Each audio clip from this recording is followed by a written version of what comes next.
എല്ലാ കൂട്ടുകാർക്ക് ശുഭദിനം നടന്നുകൊണ്ട് നമുക്ക് ഗീതുവിന്റെ ഗോവിന്ദന്റെ ഇന്നത്തെ നല്ലൊരു വിശേഷം കേട്ടാലോ. അതിനു മുമ്പായിട്ട് ആദ്യമായി കാണുന്നവരുണ്ടെങ്കിൽ ചാനൽ ഇഷ്ടപ്പെട്ട ഒന്ന് സബ്സ്ക്രൈബ് ചെയ്യാൻ മറക്കരുത്. വീഡിയോ ഇഷ്ടപ്പെടുവാണെങ്കിൽ ഒരു ലൈക്ക് തരാനും മറക്കരുത് കേട്ടോ. അപ്പൊ നമുക്ക് നേരെ നമ്മുടെ വിശേഷത്തിലേക്ക് പോയാലോ. അങ്ങനെ ഇന്നത്തെ വിശേഷത്തില് ഗീതവും ഗോവിന്ദും സത്യദാസിനെ കൊണ്ട് ഹോസ്പിറ്റലിൽ പോയിട്ട് വീട്ടിലേക്ക് വരണ സമയത്താണ് രാധികാമ്മയുടെ വാക്കുകളൊക്കെ കേൾക്കുന്നത്. ഗോവിന്ദ് വെറും ഒരു പെൺകോന്തനാന്നൊക്കെ പറയണേ. ഇത് കേട്ട് കണ്ടുവന്ന ഗോവിന്ദ് രാധികാമ്മയോട് പറഞ്ഞു, അതെ, രാധികാമ്മ പറഞ്ഞേ ശരിയായിട്ടുള്ള കാര്യമാണ്. ഞാനൊരു പെൺകോന്തനാ, അതുകൊണ്ട് കുഴപ്പമില്ല. ഇനിയിപ്പൊ ഗീതുവിന് എന്ത് വേണേലും പറയാലോ എന്ന് പറയാണ്. ഇത് കേട്ടപ്പോ രാധികാമ്മ പറഞ്ഞു, അല്ല അത് പിന്നെ കണ്ടാ ഞാൻ വേണ്ട രാധികാമ്മേ, ഇനി കൂടുതലൊന്നും പറയണ്ടെന്ന് പറയാ. പിന്നീട് ഗീതുവിനോട് പറഞ്ഞു, അതെ, നിനക്ക് ഇനി എന്തേലും ചോദിക്കാനും പറയാനും ഉണ്ടെങ്കിൽ നീ രാധികാമ്മയുടെ നേരിട്ട് അങ്ങോട്ട് ആയിക്കോളാൻ പറയാണ്. ഇത് കേട്ടപ്പോ ഗീതു പറഞ്ഞു, അതെ, രാധികാമ്മയോട് എനിക്കൊരു ചോദ്യം ചോദിക്കാണ്ട്. കുറച്ചു മുമ്പ് രാധികാമ്മ പറഞ്ഞല്ലോ, ഞങ്ങൾ ഇങ്ങോട്ട് കയറി വരുമ്പോ ആ കാര്യം ഞാൻ പറയുന്ന കേട്ടിട്ടുണ്ടായിരുന്നു. രാധികാമ്മയ്ക്ക് ഒരു ഭർത്താവ് മാത്രം ജീവിതത്തിൽ ഉണ്ടായിട്ടുള്ളെന്ന്. അങ്ങനെയാണ് ഒരു സംശയം ചോദിച്ചോട്ടെ, വരുണേട്ടൻ അപ്പൊ എങ്ങനെയാ ഉണ്ടായത്? മാധവൻ നായരുടെ മോളാണ് പ്രിയ. പക്ഷേ എങ്കില് വരുണേട്ടനോ? അപ്പൊ വരുണേട്ടന്റെ അച്ഛനാരോ? ഓ, ഇനിയിപ്പം സൂര്യപുത്രനോ മറ്റോ ആണോന്ന് ചോദിക്കണം. ധ്യാനിച്ച് വല്ലതും ഉണ്ടായതായിരിക്കും, ദിവ്യഗർഭമായിരിക്കും അല്ലേന്ന് ചോദിക്കുക. ഇത് കേട്ടതും കോയം പറഞ്ഞു, അങ്ങനെയാവാൻ വഴിയില്ല. കാരണം വല്ല മണ്ടന്മാരുടെ രാജാക്കന്മാരെ വല്ലതും ഉണ്ടെങ്കിൽ ചിലപ്പം അവരുടെ ആരുടെയിലും ആയിരിക്കും. കാരണം അത്ര വലിയ മണ്ടത്തരമാണല്ലോ വരണ് കാണിക്കണേന്ന് പറയണം. രാധയ്ക്ക് ഇതിൽ പരൊരു അടിയേക്കാല്ല മുഖത്ത്. ഈ സമയം സത്യദാസ് ചൂളി നാണം കിട്ടി നിൽക്കുകയാണ്. കാരണം സത്യദാസിനെ കൂടെ ബാധിക്കുന്ന കാര്യമാണല്ലോ ഇത്. ആ സമയം രാധിക പറഞ്ഞു, ഗീതു വേണ്ട, നീ പറഞ്ഞ് അങ്ങോട്ട് കടന്ന് പറയൊന്നും വേണ്ട.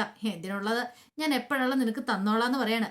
ഗീതു പറഞ്ഞു, അതെ, രാധികാമ്മ പറഞ്ഞുള്ള മറുപടി മാത്രം ഞാൻ പറഞ്ഞെന്ന് പറയണം. രാധികാമ്മയ്ക്ക് ദേഷ്യം വന്നു. എന്തേലും പറയാൻ പറ്റുമോ? എല്ലാവരും ഉണ്ട്, എല്ലാവരുടെ മുന്നിൽ നിന്നാണ്. കാരണം വരുണിന്റെ അച്ഛൻ ആരാ എന്നൊരു ചോദ്യം കൂടെ അവിടെ ഉയർന്നു വരുന്നുണ്ടായിരുന്നു. പക്ഷെ രാധികാമ്മയ്ക്ക് അത് പറയാൻ പറ്റില്ല. രാധികാമ്മ ദേഷ്യപ്പെട്ട് അങ്ങോട്ട് പോകാൻ തുടങ്ങിയപ്പം ഗോവിന്ദ് പറഞ്ഞു, അവിടെ നിന്നേ, എങ്ങോട്ടാ പോകുന്നേ? ഒരു കാര്യം എനിക്ക് പറയാനുണ്ടെന്ന് പറയണം.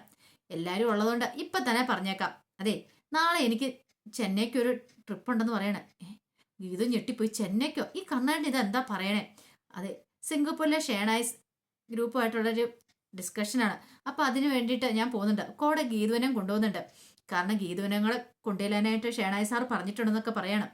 ഇത് കേട്ടതും ഗീതു പറഞ്ഞു, ഉഫ്, എന്റെ ദൈവമേ, മണ്ടത്തരം മാത്രമേ കാണിച്ചു വെക്കുള്ളൂ. ഈ ചെന്നൈക്ക് എന്നൊക്കെ പറഞ്ഞിട്ടുണ്ടെങ്കിൽ ഇവിടുന്ന് പോകുമ്പോ അത് പിന്നെ അത്ര ലോങ് പോയി കഴിയുമ്പോഴത്തേന് പ്രഗ്നൻസി ടൈമിൽ ചോദിക്കില്ലേ രാധികാമ്മ? ഇപ്പൊ തന്നെ ചോദിക്കും. അവളെ പ്രഗ്നൻസി ടൈമിലാണോ കൊണ്ടുപോകുന്നതെന്ന് ചോദിച്ചുകൊണ്ട് തന്നെ വിടാനുള്ള ചാൻസ് കുറവാണ്. എങ്ങനെ ഈ യാത്ര മുടക്കാണ്ട് ശ്രമിക്കും. ഈ സമയം ഗോവിന്ദ് പറഞ്ഞു, ഞാൻ കാറിലാണ് പോണേന്ന് കൂടെ പറയണം. തീർന്നു. കാറിൽ ഇത്ര ദൂരെ യാത്ര ചെയ്യാനായിട്ട് ഈ സമയത്ത് പറ്റുമോ എന്നൊരു ചോദ്യം വരും. ആ സമയത്ത് സത്യദാസ് എന്ത് ചെയ്യണം? സത്യദാസ് തന്റെ ബുദ്ധി പ്രയോഗിച്ചു.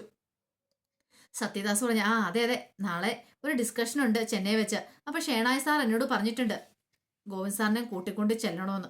ഇത് കേട്ടും ഗോവിന്ദ് ഒരു അമ്പരപ്പോട് കൂടിയിട്ട് സത്യദാസിനെ നോക്കണം. തന്നെയും കടത്തി വിട്ടിരിക്കുന്നു അയാള്. അപ്പോഴേക്കും അതിനിടയ്ക്കേക്ക് വരുണും ചാടി വീണു. അതെ, അങ്കിളിനാണെങ്കിൽ കാലൊന്നും മേലല്ലോ, കണ്ണും കാണത്തില്ല, ശരിക്കും നടക്കാനും മേല. അപ്പോഴും ഹെൽപ്പ് വേണ്ടേ? അപ്പൊ ഞാനും കൂടെ പോവാന്ന് പറയണം. ഇത് കേട്ടതും ഗീതു പറഞ്ഞു, ഗീതുവിന് മനസ്സിലായി പണി വാളിന്ന്. ഗീതു പറഞ്ഞു, അതെ, സത്യം പറഞ്ഞിട്ടുണ്ടെങ്കിലേ ഞാൻ കൂടെ പോകുന്നേ വേറൊന്നും കൊണ്ടല്ല, എനിക്കൊരു പ്രഷർ ട്രിപ്പ് ആയിക്കോട്ടെ എന്ന് കരുതിയിട്ടാണ്. ഡോക്ടർ പറഞ്ഞിട്ടുണ്ടായിരുന്നു ഇങ്ങനെ പ്രഗ്നന്റ് ആയിട്ടിരിക്കുന്ന സമയത്ത് നല്ല സമാധാനമൊക്കെ ഉണ്ടാവണം മനസ്സിൽ. അപ്പൊ അതുകൊണ്ട് എനിക്ക് ട്രിപ്പൊക്കെ നല്ലതാണ്, അതിന് വേണ്ടാന്ന് പറയണം. ഇത് കേട്ടതും പ്രിയ പറഞ്ഞു, കൊള്ളാലോ, അങ്ങനെയാണ് പിന്നെ വേറെ ആരും പോകേണ്ട കാര്യമില്ല. വരുണേട്ടൻ എന്തിനാ? വരുണേട്ടനും അങ്കിളും പോകേണ്ട കാര്യമുണ്ടോ? ഇവരവരുടെ ഒരു ട്രിപ്പ് പോകുന്നതല്ലേ. അപ്പൊ ആ സമയത്ത് വേറെ ആരും കൂടെ പോകേണ്ട കാര്യമില്ലെന്ന് പറയാം. ഇനിയിപ്പൊ അത്രയ്ക്ക് നിർബന്ധമാണെങ്കിൽ ഇനിയിപ്പൊ ആ കൂടെ രേഹേച്ചിയും വരുണേട്ടനും കൂടെ പോട്ടെ. രേഹേച്ചിയും പ്രഗ്നന്റ് അല്ലേ, രേഹേച്ചിക്ക് ഒരു സന്തോഷമൊക്കെ ആട്ടെ എന്ന് പറയണം. പെട്ടെന്ന് ഗീതു ഗോവിന്ദനെ നോക്കുകയാണ്. കാരണം അവരുടെ വേറെ ഒരു ട്രിപ്പാണ്. കാരണം സത്യങ്ങൾ കണ്ടെത്താൻ പോകുന്ന പോക്കാണ്. അതിന്റെ ഇടയ്ക്കിലേക്ക് വേറെ ആരെങ്കിലും വരിക. ആ സമയത്ത് രഞ്ജു പറഞ്ഞു, അത് ശരിയാകാൻ തോന്നില്ല, ഇനിയിപ്പൊ രണ്ടുപേരും കൂടെ തന്നെ പോകുന്നതാണെങ്കിൽ അങ്ങനെ പോയാൽ മതി എന്ന് പറയണം. പെട്ടെന്ന് ഗോവിന്ദ് പറഞ്ഞു, ആരൊക്കെ എന്തൊക്കെ പറഞ്ഞാലും ശരി, നാളത്തെ ട്രിപ്പില് ഞാനും ഗീതും തന്നെയായിരിക്കും പോകുന്നത്. ഞങ്ങൾ തന്നെ പോയിട്ട് വന്നോളാം. പിന്നെ വരുണിന് ട്രിപ്പ് പോകണമെന്നുണ്ടെങ്കിൽ എനിക്ക് കുഴപ്പമൊന്നുമില്ല. പക്ഷേങ്കിൽ എനിക്ക് തോന്നണ ജെനുവിനാണ് അവന്റെ പ്രണയം രേഖയോടുള്ള. അങ്ങനെയാണെങ്കിൽ അവന് ഫ്ലൈറ്റ് കയറി എവിടെ വെള്ളം അവനെ ഞാൻ പറഞ്ഞുവിടാം. പക്ഷെ ഇപ്പൊ തൽക്കാലത്തേക്ക് ഞങ്ങളോട് വരണ്ടെന്ന് പറഞ്ഞിട്ട് ഗോവിന്ദ് ഗീതുവിനും കൂട്ടി അങ്ങോട്ട് കയറി പോവാണ്. പിന്നീട് രേഖയും പ്രിയയും കൂടെ സംസാരിച്ചുകൊണ്ടിരിക്കുകയാണ്. അപ്പം രേഖയോട് പ്രിയ പറഞ്ഞു, അങ്ങനെ ഞാൻ പറയണ്ടായിരുന്നല്ലേ എന്ന് ചോദിക്കുകയാണ്. എന്താ? അല്ല, ട്രിപ്പിനെ കുറിച്ച് ഇപ്പൊ രേഖേച്ചിയും കൂടെ ആ കൂടെ പോകുന്ന കാര്യം എനിക്ക് അങ്ങനെ പോകണമെന്നൊന്നും ഇല്ലായിരുന്നു പറയാം. കാരണം വരനേട്ടൻ്റെ സ്വഭാവം അറിയാലോ എന്ന് പറയാം. അല്ല, അവരുടെ ഇങ്ങനത്തെ ഒരു ട്രിപ്പാന്ന് ഞാൻ വിചാരിച്ചില്ല. അവർ രണ്ടുപേരും കൂടെ സ്വന്തമായിട്ട് പോകാനായിട്ടേ. ഇത് കേട്ടപ്പോൾ രേഖ പറഞ്ഞു, വരനേട്ടൻ്റെ കൂടെ അല്ലെങ്കിൽ ഒരു ട്രിപ്പ് പോകാനായിട്ടുള്ള മൂഡിലൊന്നും അല്ല ഞാൻ. കാരണം വരനേട്ടൻ്റെ സ്വഭാവം അത്രയ്ക്ക് അങ്ങോട്ട് വിശ്വസിക്കാനായിട്ട് പറ്റില്ല. ശരിക്കും ഒന്ന് ഉറപ്പാക്കണം എന്നോട് സ്നേഹം ഉണ്ടോ ഇല്ലയോ എന്നൊക്കെ പറയണം. ആ സമയം ഗീതവും ഗോന്തും കൂടെ മുറിയിലേക്ക് എത്തി. ഗോന്തു ചോദിച്ചു, എങ്ങനെ ഉണ്ടായിരുന്നു എൻ്റെ പെർഫോമൻസ്, എൻ്റെ അഭിനയം? ഒട്ടും കൊള്ളില്ലായിരുന്നു പറയണം. അഭിനയിക്കാനായിട്ട് അതെ അമ്മയും മോനും കണക്കാന്ന് പറയണം. എന്താ അങ്ങനെ പറഞ്ഞേ? ചെന്നൈക്ക് ഇത്ര ദൂരം പോകാന്ന് പറഞ്ഞാൽ അതും പ്രഗ്നൻസി ടൈമിൽ ആരെങ്കിലും സമ്മതിക്കുന്ന കാര്യമാണോ? പിന്നെ രാധികാമ്മയ്ക്ക് പിന്നെ ബുദ്ധി ഇല്ലാത്തതുകൊണ്ട് ചോദ്യങ്ങളൊന്നും ചോദിച്ചില്ല. പക്ഷെ വേറെ ആരെങ്കിലും ചോദിച്ചാൽ ഈ പ്രഗ്നൻസി ടൈമിൽ ഇത്ര ദൂരം യാത്ര ചെയ്ത് പോകാൻ പറ്റുമെന്ന്. ഓ, അതാണ് വലിയ കാര്യം. അപ്പം ഞാൻ ഫ്ലൈറ്റിന് അങ്ങോട്ട് കയറി പോകാന്ന് പറഞ്ഞാലോ? എന്നാലും കുഴപ്പമില്ല. എടി, ഫ്ലൈറ്റിന് പോയിട്ടുണ്ട് ഇവിടുന്ന് എല്ലാവരും യാത്ര അയക്കാണ്ട് വരും. 100 പണികളാ. അതിന്റെ ആവശ്യമുണ്ടോ? അത് മാത്രമല്ല, ഇപ്പം നമ്മൾ പോകുന്ന കാറിൽ പോയാൽ ഒരു കുഴപ്പമില്ല. നമ്മുടെ പുതിയ കാറല്ലേ, അതിന് പോയാൽ എന്താ കുഴപ്പമിരിക്കുന്നത്? ഫ്ലൈറ്റേ യാത്ര ചെയ്യുന്നേക്കാൾ നല്ല സുഖമാന്ന് പറയണം. ഇനി അത് പറഞ്ഞാൽ മതിയല്ലോ എന്ന് പറയണം. ഈ കണ്ണേട്ടൻ ഇങ്ങനെയാ, ഒരു രഹസ്യം മനസ്സിൽ ഒളിപ്പിച്ച് വെക്കാൻ പോലും അറിയത്തില്ല. എന്ത് രഹസ്യം? അല്ല, നമ്മുടെ കള്ളത്തരാണെങ്കിൽ എല്ലാവരുടെ മുന്നിൽ അങ്ങോട്ട് തുറന്നു പറയുകയും ചെയ്യുമെന്ന് പറയണം. അത് അവസാനം പിടിക്കപ്പെടുകയും ചെയ്യുമെന്ന് പറയാം. പിന്നെ ഞാൻ കള്ളത്തരമൊന്നും അങ്ങനെ പറഞ്ഞിട്ടൊന്നും ഇല്ലാന്ന് പറയണം. അങ്ങനെ രണ്ടുപേരും കൂടെ അവിടെ കിടന്ന് ചെറിയ വഴക്കുണ്ടാക്കുവാണ്. ഈ സമയത്ത് ഗീത പറഞ്ഞു, നാളത്തെ യാത്രേനെ കുറിച്ച് അറിയാം. ഗോവിന്ദ് പറഞ്ഞു, രാവിലെ തന്നെ റെഡി ആയിക്കോണം എന്നൊക്കെ പറയണം. പിന്നീട് വരുണും കൂടെ സത്യദാസും അനാർക്കലും രാധിക എല്ലാവരും കൂടെ കൂടിക്കാഴ്ച നടത്തുവാണ്. അപ്പൊ അവരുടെ പ്രധാന ചർച്ചാ വിഷയം എന്ന് പറഞ്ഞാൽ നാളത്തെ ഗോവിന്ദന്റെ ചെന്നൈ ട്രിപ്പാണ്. ഈ സമയത്ത് സത്യദാസ് പറഞ്ഞു, നാളെ ചെന്നൈക്കൊന്നും അല്ല അവർ പോണേന്ന് പറയണം. അല്ലേ അച്ഛാന്നും വരുണ് ചോദിക്കണം. അതെ, ചെന്നൈക്കൊന്നും അല്ല പോകുന്നത്. പിന്നെ അവരെങ്ങോട്ടാ പോകുന്നത്?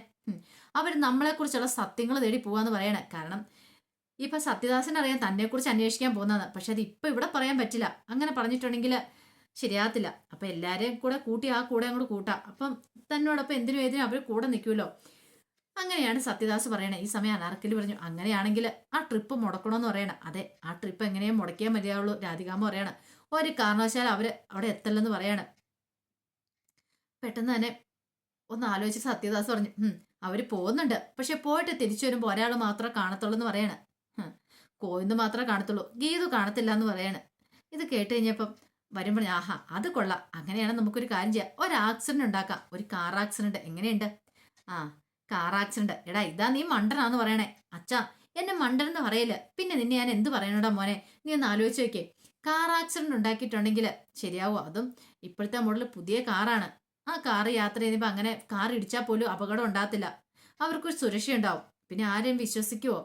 അതുണ്ടാകാതെ പറ്റില്ല എന്ന് പറയണം. ഇത് കേട്ടുകഴിഞ്ഞപ്പോഴത്തേനും രാധിക പറഞ്ഞു, വേണ്ട, കാർ ആക്സിഡന്റ് ഒന്നും വേണ്ട. ഗീതുവിന് എന്ത് സംഭവിച്ചാലും കുഴപ്പമില്ല. പക്ഷെ ഗോവിന്ദന് ഒരു പോർല ഒരു സംഭവിക്കില്ലെന്ന് പറയണം.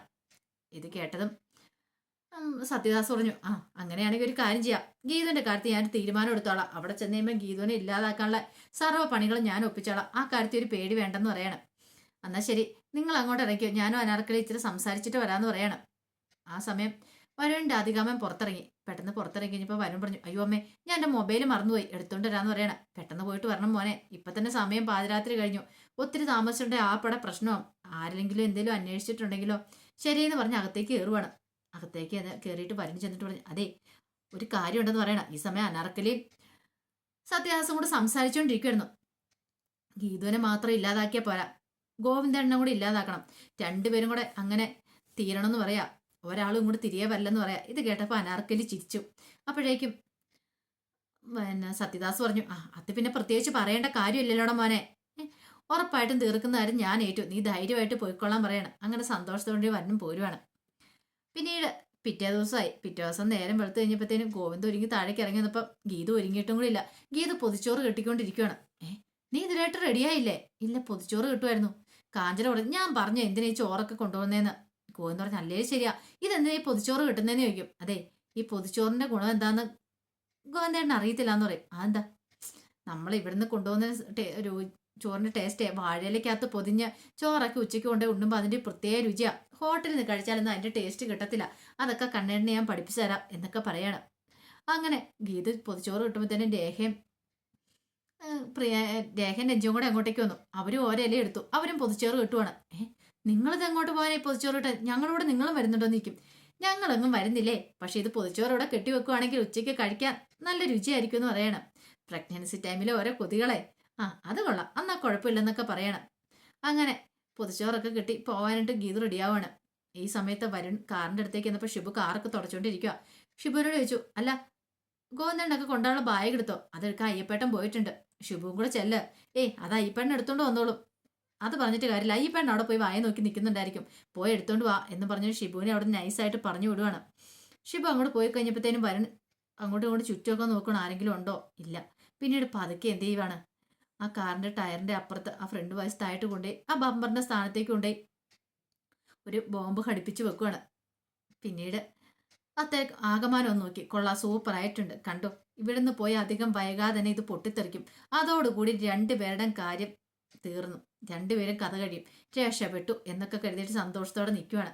അപ്പോൾ അതിന്റെ വിശേഷങ്ങളൊക്കെയാണ് നമ്മളിന്ന് കാണുന്നത്. ഇതിന്റെ ബാക്കി വിശേഷങ്ങളുമായിട്ട് വൈകുന്നേരത്തെ പ്രമോയി വരാട്ടോ.